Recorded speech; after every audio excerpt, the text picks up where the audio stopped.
세기의 경영이라고 부른 잭 웰치 아저씨가 돌아가셨어요. 2020년 3월 3일날. 세기의 경영이라고 불렀는데 왜 그러냐면은 잭 웰치 전 제너럴 일렉트릭 회장인데 85세에 돌아가셨죠. 이 형이 제가 회사 다니는 2008년, 9년, 10년 때만 해도 경영의 신이었어요. 와, 나 이 형 때문에 내가 했던 걸 생각하면은 진짜 치가 떨리는데. 자, 이분이 누구냐? 저 세계에서 가장 컸던 때도 있었던 GE의 회장을 20년 했습니다. 20년을 했는데 이 형이 왜 경영의 신으로 불렸었냐면 한때, 지금은 아니에요. 지금은 평가가 많이 박해지고 있는데 이 형이 여기에 맡았어요. 그리고 언제까지 CEO를 하셨냐? 여기까지 했어요. 이거 됐을 때 GE가 거의 세계에서 제일 큰 기업 손가락에 들었어요. 여기서요. 이게 뭐 몇 배래더라? 몇백 배로 뻥튀기를 했습니다. 몇백 배로. 회사 크기를. 와, 이게 세계에서 가장 큰 기업으로 GE를 만드는데 가장 큰 공헌을 한 아저씨인데 이 잭 웰치 시대입니다. 잭 웰치 시대. 물론 그 다음부터 보시면은 나중에 알겠지만은 한 번, 두 번, 세 번에 걸쳐 가는데요. 이 형이 도대체 뭘 했냐를 알기 전에 이 형이 왜 경영의 신으로 불렸냐면은 나 이거 얘기하면은 저 또 불끈불끈 하는데 옛날에 2000년대 초반에서 2010년도까지 회사에 근무하셨던 분들은 이 얘기 많이 들었을 거예요. 식스 시그마. 이것 때문에 얼마나 머리가 아팠는지. 와, 식스 시그마. 저 형이 참고로 지 회장직에서 무려 1700개 기업 인수합병을 했는데 식스 시그마 워크아웃 프로그램 이 두 개 때문에 머리에 쥐가 나는 줄 알았어요. 태평양 건너에 있는 이 반도에서 회사 근무하고 있던 제가 머리에 쥐가 날 뻔했습니다. 식스 시그마 때문에. 와, 식스 시그마가 뭐냐면은 한마디로 경영혁신 기법의 일환이라 그러는데 분량을 최소한으로 낮추는 100만 개에서 3.4개로 낮추는 방법을 뭐 이렇게 만드는 거예요. 이 식스 시그마가 뭘 뜻하는 거냐면 이거예요. 뭐 스탠다드 디비에이션에 이게 뭐 1 시그마, 2 시그마, 3 시그마, 뭐 5 가잖아요. 나의 분량률을 여기로 만들겠다는 거예요. 여기로. 이 정도에 있어도 안 된다는 거예요. 대부분 모든 99.9999%가 일로 들어가야 되고 분량률을 이 끝으로 보내겠다는 원대한 계획이 식스 시그마 계획입니다. 옛날에 굉장히 제조업체 마인드고 엄청난 그 당시에는 경영 혁신이었어요. 미국에서. 시대가 변하니까 지금은 조금 덜하긴 한데 자 그러면은 그 당시의 혁신이라는 건 어떤 거냐 좀 뭐 일본스럽기도 한 것 같은데 이 아저씨가 굉장히 중요하게 생각했던 게 이거 진짜 많이 했을 거예요. 뭐 맨날 쓰고 뭐 분 단위로 뭐 하는 거 쓰고 옛날에 식스 시그마 교육받고 훈련했던 분들은 쓴 거 진짜 많은데 하여튼 뭘 엄청 많이 쓰게 하는데 가장 중요한 게 최고 경영자의 의지와 열정과 강력한 리더십. 그러니까 위에서 내려오는 거야. 탑다운 방식으로 위에서 뭐 해라 내려오면은 그걸 예 한 다음에 뭐 바꾸고 해서 다시 올라가는데 그걸 잘하면은 보상과 재정을 줍니다. 뭐 이런 교육과 훈련 듣기만 해도 벌써 가슴 뛰죠. 최고 경영자의 의지와 결정, 리더십, 중요 문제 선정, 전문가 선정 중간에 교육과 훈련만 봐도 벌써 제 가슴이 뛰지 않습니까?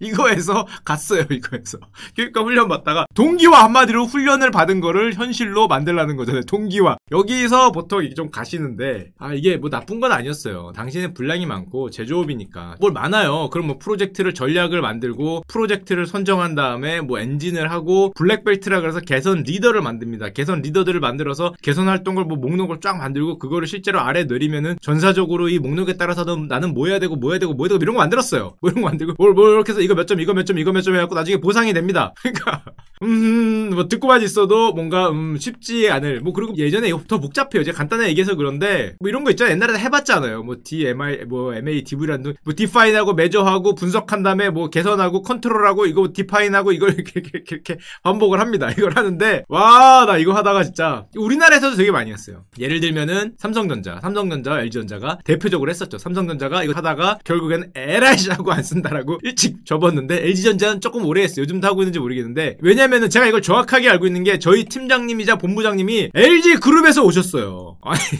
이거에 완전 꽂히신 분이었어. 이거에 오자마자 경영 관리, 경영 기획 쪽이었죠. 오자마자 식스 시그마를 제 귀에 대고 날마다 아침마다 이 노래를 부르시는데 나 이거 전사적으로 이거 만들다가 진짜 욕도 많이 먹고 너는 왜 그런 것만 만들어서 전사에 뿌리냐고 그럼 제가 만든 게 아니라 위에서 하라는데 저보고 어쩌라 그럽니까 그러면은 위에다가 말을 못하니까 에라이씨 하고 항상 저한테 뭐라 그러고 또 이거에서 굉장히 고생했던 기억이 납니다. 하여튼 요즘에도 하는 데도 있고 안 하는 데도 있는데 그다음에 아까 말한 워크아웃 운동 이거는 뭐 잭 아저씨가 가장 많이 성공했다고 생각되는 운동인데 이거는 뭐 이런 거예요. 문제가 생기면은 갑자기 어디선가 그 워크아웃 팀을 만들어서 이슈를 갖고 팀에서 리더가 참가하고 다른 팀에서 이슈가 있는 두 팀의 리더가 참가한 다음에 전문적인 조력자에서 한 명이 들어옵니다. 그래서 워크아웃 팀이라는 걸 만들어서 문제를 해결하고 또 이렇게 뭐 이렇게 흩어지고 뭐 이런 거니까 요즘에도 많이 하는 것 같아. 이런 거는 뭐 구글 같은 데서도 많이 하고 갑자기 팀 만들었다 없애졌다 뭐 하는 건데 요 퍼실레이터라는 요 전문가를 이제 양성을 해야 되기 때문에 요거 양성하는 게 또 그 말이 쉽지 막상 해보면은 뭐 하여튼 이거는 뭐 요즘도 많이 쓰이고 있어요. 자, 저런 걸로 이제 굉장히 유명했는데 저 아저씨가 사실은 더 유명했던 거는 이런 거였어요. 불도저식 경영이라 그러는데 매년 실적을 매깁니다. 쫙 매겨요. 실적 하위 10% 직원을 해고했어. 해고. 이게 실화인가 싶어요. 매년 실적 하위 10% 직원을 해고했어요. 이 형이 한 유명한 말이 있어요. 시장에서 1위를 차지해라. 못하면 2위를 해라. 못하면 정리하겠다. 와, 1등 아니면 2등 아니면 정리해요. 이걸로 유명했어요. 워낙에 많이 자르다 보니까 취익 5년 동안 뭐 11만 명이 잘렸다 그러는데 이 형 별명이 이거 엄청나게 싫어합니다. 이 형이 참고로 뉴트론 잭인데 뭐냐면 중성자탄 잭이에요. 왜 중성자탄이냐면은 원자폭탄 같은 걸 날리면 건물이나 기계도 다 같이 없어지잖아요. 근데 중성자탄은 날리면 기계는 그대로 남고 사람만 죽습니다. 그렇대요. 안 써봐서 모르겠지만 수소폭탄이나 원자폭탄은 다 날아가지만 중성자탄은 뭐 EMP 같은 건가 보지? 쫙 해서 생명체만 죽으니까 별명이 건물과 기업은 놔두고 사람만 날린다 해서 별명이 중성자탄이었어. 진짜 그랬어요. 진짜. 물론 이 별명을 극도로 싫어한다. 요거 만약에 이 형 앞에서 얘기를 하면은 엄청 소리를 질렀다 그래. 엄청나게 싫어했다 그러고 저 형이 맨날 날렸던 게 이제 외국 기업 다니시는 분들은 알죠. 자리에 오면은 요 핑크색 레터가 있습니다. 핑크색 레터를 딱 펴보면은 sincerely yours 그동안 뭐 수고하셨고 감사하고 뭐 어쩌고 뭐 이런 거 돼 있는 거 있죠. goodbye my friend 뭐 한 다음에 sincerely yours 이렇게 보통 끝나는 이런 걸로 미국은 보통 보내니까 뭐 이런 게 그렇게 많이 봤던 걸로 유명한데, 자, 그건 이 형의 특징이고, 자, 그럼 이 형이 어떻게 GE를 그렇게 만들었냐, 왜 세계의 경영자를 불렀냐. 일단 GE의 역사를 보면은 에디슨이 만들었다는 그 회사, 에디슨 전기 조명회사하고 다른 회사가 둘이 합쳐졌어요. 그래서 모테라고 하면 뭐하는데 하여튼 초기에 합쳐졌던 회사 중에 하나니까 초기 회장이라고 주장을 합니다. 뭐 주장이니까. 자, 그렇게 해서 그냥 뭐 쭉쭉쭉쭉 커 나가다가 드디어 1981년에 잭 웰치 형이 등장을 하면서 어떤 거였냐, 아까도 얘기했지만은 철의 경영가, 세계 시장에서 1위, 2위 아니면은 폐쇄, 그리고 기업 사고 파는 거를 주식 사고 파는 것처럼 하고 사람 자르는 거를 무슨 손절하는 것처럼 하는데 1000개 넘는 기업이라 그럽니다. 1000개 넘는 기업을 샀다 팔았다 하면서 엄청나게 뭐 매각가 그걸 반복을 해요. 엄청나게 반복을 하면서 시가총액을 어디까지 올려놓냐, 1000개에 달하는 M&A. 사실상 부루마블 하셨죠. 부루마블 하시고 GE 매출을 4배 올리고 시가총액을 5,940억 달러로 2000년에 드디어 세계 랭킹 1위 회사까지 올라갑니다. 와, 여기까지 올라갔는데 저 올라가는데 굉장히 큰 역할을 했던 게 사실 하나 있어요. 저 형이 저걸 하면서 똑똑한 정책을 핀 게 하나 있는데 그게 바로 여기 아래에 있지만은 금융입니다. GE가 우리가 알기에는 제조업으로 알고 있는데 처음엔 제조업이었는데 GE 캐피탈이라고 금융 부분을 엄청나게 키워요. 사실상 이게 해냈어요. 자기들이 많이 사고 파는 거를 그걸 마치 주식 사고 파듯이 하는 것과 더불어서 거기를 돈을 되게 싸게 인수를 하고 대출해주고 이자 받고 대출해주고 이자 받고 이걸 놀이를 정말 많이 해서 이 금융 부분 수익이 10배가 늡니다. 와, 이게 완전히 성공을 합니다. 그래서 어떻게 됐냐면 뭐 MBC도 사고 그러는데 제조업과 미디어, 방송과 금융 이렇게 세 개로 보통 재편됐다 그러는데 금융 쪽이 엄청나게 해줘요. 돈놀이 성공을 해요. 전체 매출의 40% 이상을 금융과 방송 등의 비주주가 차지하게 되는데 이렇게 됩니다. 그래서 결론적으로 이게 우리나라도 뭐 본봐야 되는 게 아니냐 뭐 그런 신문기사가 그때 당시에 굉장히 많이 나왔어요. 2000년대 초반에만 해도. GE 캐피탈이 GE그룹의 금융사죠. 얼마가 되냐면은 GE그룹이 6,900억인데 GE 캐피탈의 자산이 전체 한 80% 정도 되죠. 매출액의 40%, 순이익의 50%. 이 수많은 기업으로 이루어진 GE그룹 중에 순이익의 50%, 매출액의 40%를 GE 캐피탈이 차지하고 있어요. 자, 그렇게 해서 이제 국내에서는 뭐 GE를 배워야 된다, 뭐 매출액의 비중을 보면은 GE 캐피탈이 잘 나가던 시기에 이런 식으로 파란색이 될 정도로 GE를 먹여 살렸는데, 그리고 2000년에 주가가 최고 오르고 나이가 이제 65세 정도 되니까 퇴직금을 4,500억 정도로 받으면서 굿바이 했어요. 남들은 그렇게 자르면서 4,500억 받은 게 부끄럽지 않습니까? 라고 인터뷰를 했습니다. 실제로. 너무한 거 아닙니까? 그랬더니 잭 웰치 형이 하는 말이 한 만큼 준다. 나도 내 직원들한테 한 만큼 줬다. 못하니까 잘린 거고 잘한 사람들은 성과 보상을 해줬으니까 한 만큼 받은 거 아니냐? 너무 많이 받았는데? 그래도 그런 게 큰소리 땅땅 치시면서 나갔습니다. 나가면서 나의 성공은 후계자가 앞으로 20년 동안 회사를 잘 키우냐에 달렸다. 후계자 선정을 무려 6년 반에 걸쳐서 합니다. 마지막까지 3명이 경합한 다음에 끝까지 해서 후계자 수업에서 이긴 바로 그가 등장을 합니다. 제프리 이멜트죠. 얼마 전까지 해도 이 형도 경영을 굉장히 잘하는 걸로 책도 쓰고 나는 GE를 어떻게 변화시켰나, 결론적으로 얘기하면 나는 어떻게 GE를 말아먹었나 뭐 이런 말았나 뭐 이 정도가 되겠지만 하여튼 제프리 이멜팅이 등장하면서 16년간 하십니다. 어떤 일이 벌어지냐, 일단 당연히 조금 있다가 등장하실 분을 위해서 밑밥을 깔아드리면 뭐가 가장 큰 문제였냐면은 샀다 팔았다를 많이 해서 세계 1위 업체들이 꽤 많긴 한데 어떤 생각을 가졌냐면은 세계 1, 2위 업체들이 많으니까 뭐가 좀 어려워지더라, 얘네가 어려워지더라도 얘네가 해주고 얘네가 어려워지면 얘네가 해주고 이런 생각을 많이 했어요. 그리고 금융이 도와주고. 문제는 얘네들의 경쟁력에 대해서는 신경을 별로 안 썼어요. 하나 기업의 경쟁력이 굉장히 기술에 막 투자를 하고 경쟁력이 앞서가는 뭐 격차를 내는 그런 쪽에 신경을 쓰기보다는 내가 이쪽에 포지션을 갖고 있다는 거에 굉장히 만족을 했거든요. 그리고 이쪽이 금융사업이 커지니까 여기 있죠. 지위 전체가 급성장하는 듯한 착시를 받았다. 결론적인 얘기입니다. 착시를 받았다고 했는데 문제는 이멜트 아저씨가 등장하면서 이제 그러면은 경쟁력을 높이고 1, 2위 그룹들 기업들 많으니까 걔들의 기술력을 높이고 경쟁력을 높이고 금융 부분을 좀 줄이면서 뭔가 기술 기업으로 발전을 했어야 되는데 이 아저씨의 생각은 달랐어요. 뭐라고 생각했냐? 더 늘립니다. 쭉쭉 늘립니다. 지금 보니까 그 미디어 게임, 뭐 미드케어, 우주, 석유, 전력 뭐야 이거 다 한다는 거잖아. 뭐 이런 거에다가 사고요. 비발디 유니버셜 13조 사고요. 헬스케어도 사고요. 우주도 사고요. 엔터테인먼트도 사고요. 전력도 사고요. 뭐 다 사. 엄청나게 삽니다. 뭐 사고 물론 팔기도 엄청나게 팔죠. 문어발을 한 번 더 해요. 더 문제인 거는 아까 전에 지위캐피탈 금융이 굉장히 몸집이 커져 있었는데 이거를 줄이고 기술력을 올리고 뭐 이런 쪽으로 갔어야 되는데 지위캐피탈을 더 키워요. 이멜트는 지위캐피탈에서 2,500억 달러 250조 이상의 채무를 조달해 회사를 더 키우기 때문에 지위 전체 이익의 50%를 넘어갔고 게다가 직접 부동산에 대해서 지위캐피탈이 직접 자본 투자하는 것도 허용했어요. 리스크를 더 떠안아요. 점점 커졌어요. 그래서 한동안은 뭐 그래도 어떻게 될까 했는데 심판자가 등장을 하시죠. 언제나 이쯤에서 등장을 하시는 그분이 역시 또 등장을 하십니다. 상업 부동산에 투자를 하고 리스크를 늘리고 부채를 엄청나게 썼고 드디어 굉장히 문어발 확장을 했는데 심판자가 등장을 하시죠. 역시 그날이 오시니까 여기서 갔어요. 거꾸로 약간 디레버리징을 하고 기술력을 높이고 금융을 좀 줄이고 지금 문어발을 많이 했으니까 좀 줄이고 뭔가 격차를 벌리고 있어야 되는데 거꾸로 리멜트 아저씨도 거꾸로 우리 잭 웰치 형을 오히려 벤치마킹하면서 그걸 더 확장적으로 추구하다가 갑니다.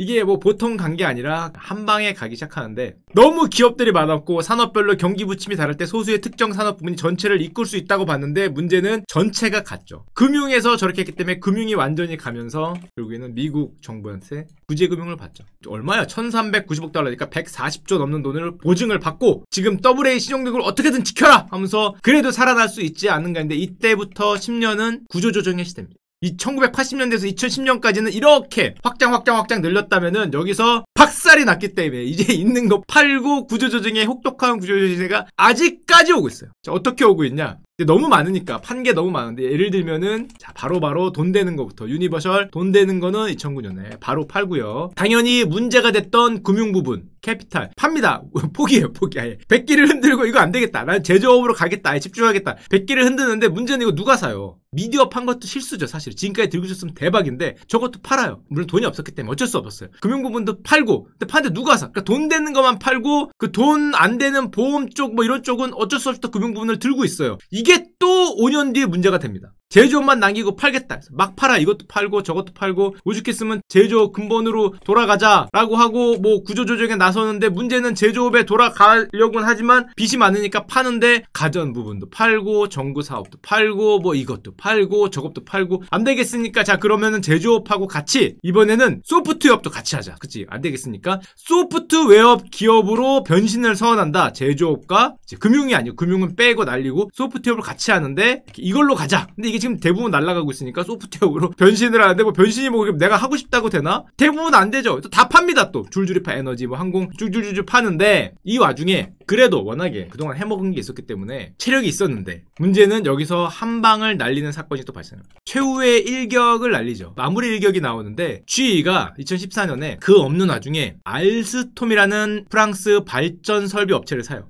이거를 13조 8천억 없는 돈 있는 돈 다 끌어서 드디어 삽니다. 사는데 성공했고 그때까지만 해도 무슨 생각을 했냐면은 앞으로 발전 석유값이 오르고 있었거든요. 발전 이런데 뭔가 될 거야. 기름 산업 좋아. 이쪽 에너지 산업은 지금까지 보면은 그때까지 그랬죠. 제조업 시대일 때는 에너지 사업이 흔들림이 없었어요. 그랬다가 어떻게 됐냐? 자 이때가 미쳤던 때고 리만 브라더스 온 다음에 언제 샀냐면은 여기에 샀습니다. 여기. 참 안 될 뿐은 좀 안 되는 뭐 그런 게 있죠. 여기에 그 발전용 터빙 뭐 이런 거 샀어요. 그랬다가 가격이 떨어지기 시작하는데 이게 얼마까지 떨어졌냐면은 이게 역사에 남는 순간까지 떨어져요. 그렇게 떨어지면서 이게 산 다음에 거의 뭐 1년 만에 파탄. 뭐 6,500명 뭐 감원했다. 그때 13조 14조 돈 들여서 뭐 한 거 지금 감원하고 그러면서 지금 앞으로 미래가 있냐 또 봤더니 화력발전이잖아요. 저 에너지 터빙. 화력발전 지금 시장이 이렇게 빨리 변할 줄 1년 만에 시장이 이렇게 빨리 변할 줄 몰랐던 거죠. 그다음에 재생에너지 시장으로 들어가는데 재생에너지 시장도 지금 2위 업체까지 크긴 컸는데 이게 또 돈 되는 시장은 아니에요. GE 전력산업이 매출액이 절반퉁이 납니다. 시장은 변했는데 우리는 빠르게 변하지 못했고 전력산업으로 갔다가 여기서도 과잉 투자로 그냥 한마디로 날아갑니다. 여기서도 뭐 기술적으로 뭐 이렇게 뛰어난 것도 아니고 압도적인 한방이 없었고 여기 있죠. 알스톰 인수가 한마디로 거의 천재지변격으로 한방에 이렇게 떨어지면서 저효과로 마지막까지 갖고 있던 가전. GE 하면 가전이었잖아요. 지금은 없어요. 지금은 중국 업체가 갖고 왔어요. GE 가전을 하이얼이 가까우면서 가전 없습니다. 옛날 얘기예요. 조명산업 이런 거 옛날 얘기예요. 소프트웨어 변신 한동안 또 얘기했죠. 소프트웨어로 변신해서 멋지긴 멋져. 우리 이멜트 형도 멋진 소리 4차 산업혁명에 대비해야 된다. 멋집니다. 또 이런 비전을 가지고 이번에는 어떤 걸 했냐면은 소프트웨어를 변신해야겠다. 그래서 가속 페달하면서 모든 신입사원에게 코드 짤 줄 아는 소프트웨어 기업으로 변신하는 거고 모든 신입사원에 코드 짜야 되는 게 무슨 관련이 있는지 모르겠지만 하여튼 모든 신입사원한테 인터넷과 소프트웨어 중요성이 커지기 때문에 그 코드 교육을 아마 시켰을 겁니다. 실리콘밸리코처럼 바꾸겠다. 뭐 하여튼 뭐 그래요. 그래서 캐피탈도 버리고 뭐 그룹을 거의 해체한 식으로 버리고 이것도 버리고 저것도 버리고 그러다가 결국에는 이도저도 안 되고 엄청나게 사고 엄청나게 팔고 이것만 반복하다가 16년 만에 물러나십니다. 물러나시는데 인터뷰를 했습니다. 아주 자랑스럽게 내가 물려받은 회사의 3분의 2 정도를 매각한 것 같다. 그게 자랑인지는 잘 모르겠는데 3분의 2 정도를 매각을 했답니다. 샀다 팔았다를 얼마나 많이 했으면 자기도 뭐 사고 못 팔았는지 헷갈릴 거야. 이 정도면은 다 바꿨어요. 가전산업과 금융산업이 있던 금융과 미디어 방송이 있던 GE였는데 원래 취임할 때는 가전 날리고요 방송 날리고요 금융 날렸어요. 한마디로 받은 거 다 날렸어요. 남은 게 아까 전에 알스톰 같은 거 사서 에너지가 되고요. 터빈 같은 게 있고 항공기 모터 있죠. 항공기 모터 그리고 헬스케어. 지금 우리가 아는 GE와는 완전히 다른 회사로 만들었어요. 에너지, 항공, 헬스케어 이렇게 바꿨습니다. 자, 그래서 결국에는 어떻게 됐냐?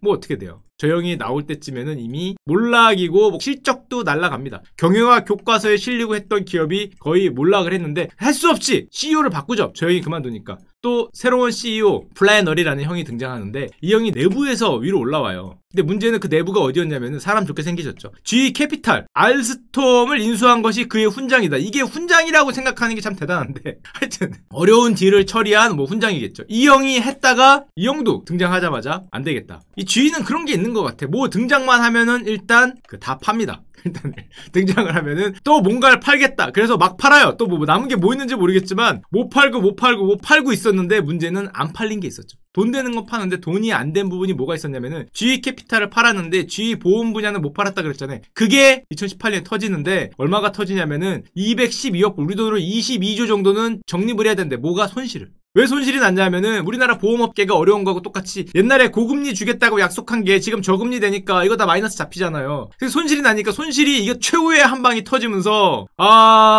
이건 뭐 그다음 더 웃긴 거는 이거를 몰랐대요. 이게 뭘 수가 있나? 이렇게 손실이 난다는 거를. 이메일트 아저씨가 회사를 떠나고 지난 3월에야 완전히 인식했다. 이 손실을. 이게 말이 되나 싶지만 하여튼 그렇다고 합니다. 자, 그 결과 결국에는 GE가 다우지수라는 건 미국에서 가장 우량한 기업들만 있는 지수인데 여기서도 퇴출이 돼요. 마지막 남은 지수였는데 122년 전에 정했던 기업에서 유일하게 남은 기업이었는데 여기서도 퇴출이 되고 저 아까 전에 사람 좋게 생긴 우리 플래너리 형은 역시 15개월 1년 반 만에 잘리십니다. 또 CEO가 등장을 하죠. 이번에 CEO 아저씨는 도요다식 경영을 추구하겠다. 그러니까 개선 시스템을 하겠다라고 새롭게 등장을 하셨습니다. 뭐 리셋을 하겠다. GE는 리셋을 너무 많이 하는 것 같은데 이 형도 역시 등장하자마자 2018년을 리셋의 해로 또 뭘 리셋할지 모르겠죠. 하여튼 뭐 리셋한답니다. 리셋을 하겠다니까 왜 또 파시죠? 자주 팔아요. 이 형 또 이제 남은 것 중에 또 돈 될 만한 거 찾아갖고 바이오 산업도 팔고요. 자, 이러다 보니까 신용등급은 지금 어떻게 됐냐면은 뭐 AA를 사수하겠다는 건 옛날 얘기고 지금 사실 그 정크까지 거의 내려오고 있고요. 판 게 너무 많다 보니까 다 적을 수도 없는데 지금은 어떻게 됐냐? 아까 얘기했듯이 그 전력, 재생에너지 똑같은 거죠. 한마디로. 에너지 쪽, 그다음에 항공, 모터 쪽, 그다음에 헬스케어. 상당히 낯설은 회사로 변해버렸습니다. 아직 그리고 끝나지도 않았죠. 뭐가 끝나지 않았냐? 이거 터지면 회사가 없어질 것 같은데 이건 아니겠지. 최근에 작년에 2019년 8월에 심지어 회계 사기가 있다. 이건 완전히 거짓말이다. 지금 싸우고 있어요. 이게 회계 사기가 사실로 만약에 나오면은 GE는 사라질 거예요. 회계 사기가 정말로 터집니다. 이 정도 회계 사기가 40조짜리거든요. 앨런보다 더 큰 사기가 될 수 있다라고 지금 누군가가 주장하고 있는데, 이거 애널리스트죠. 회계금융감시 전문가가 레포트를 냈어요. 완전한 거짓말이에요. 저도 거짓말인 것 같아요. 지금까지 말이 없는 걸 보면. 이게 만약에 사실로 될 거라면은 G는 역사 속으로 갈 가능성이 굉장히 높죠. 저것까진 사실이 아니겠지. 자, 그러면은 우리 G를 다시 보면은 과거 제조업체식 마인드로 굉장히 문어발하고 금융을 한 레버리지 효과로 여기까지 올라가는데, 디레버리징으로 한번 떨어졌다가 리만 브라더스 때 완전히 가고요. 조금 살아남나 했더니 이번에는 자, 아까 2차 충격으로 다시 한번 갑니다. GE캐피탈 부실이 다시 드러나면서 다시 한번 가서, 사실상 이게 언제예요? 25년 전 주가로 돌아가 있어요. 여기서 지금 또 최악의 회계사기 부정까지 진짜인지 아닌지 모르겠는데 아니겠죠. 아니고 여기 있습니다. 그래서 지금 잭 웰치 형의 말이 맞았어요. 사실은 뭐가 맞았냐면, 이 형이 그만둘 때 이거는 정확했던 것 같아요. 나의 성공은 돌아가셨죠. 고 잭 웰치 아저씨가 됐는데, 나의 성공은 후계자가 앞으로 20년 동안 회사를 잘 키우냐에 달렸다. 정확했죠. 정확했는데 20년간 결론적으로는 말아 드셨다. 6년에 걸쳐서 후계자를 결정을 했는데 결론적으로 보면은 뭐 가셨다. 맞는 말이긴 했는데 가셨게 됐습니다. 사실은 변화와 어떤 디레버러징과 레버러지를 할 때를 방향을 잘못 잡은 결과가 저 세계 랭킹 1위 회사가 사실상 없어질 수도 있는 상황까지 가게 됐습니다.